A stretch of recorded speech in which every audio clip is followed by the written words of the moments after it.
Здравствуйте, компания Прогресс Авто. Краткий обзор мини-трактора Шибаура SL1603. Заднеприводный тракторочек, достаточно бюджетный, в хорошем состоянии, с достаточно хорошей мощностью пришел к нам. Поэтому, как обычно, начнем с обзора состояния резины и затем, соответственно, пройдем к остальному. Шина передняя правая, состояние хорошее, износ небольшой, трещин, мелких замечаний нет.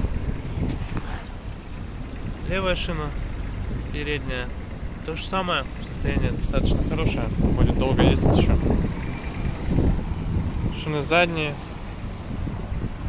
видно, что износ у них минимальный.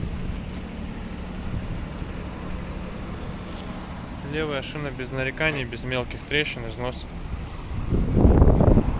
повторюсь, минимален. Шина правая задняя в идентичном состоянии левой. Соответственно, видно, что состояние прям хорошее. По навесному устройству здесь точка, без дополнительных гидрорегулировок. Фреза комплектная, ножи видно. 1,20 м фреза у него. По остальному, место водителя, все достаточно классически сделано. Соответственно, под правой рукой у нас у водителя регулировка положения фрезы. Прямо между ног основная коробка переключения передач. Правее раздаточная коробка, левее вал отбора мощности. Все подписано, все понятно. Снизу декомпрессор.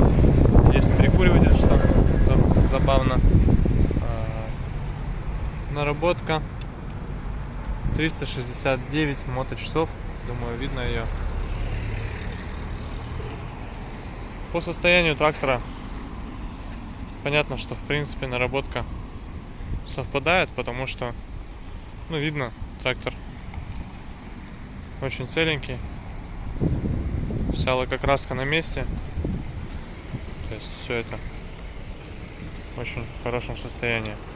Поэтому сиденье целое, японское. Поэтому приезжайте, смотрите. Хороший бюджетный трактор в наличии. Компания Прогресс Авто. Всего доброго.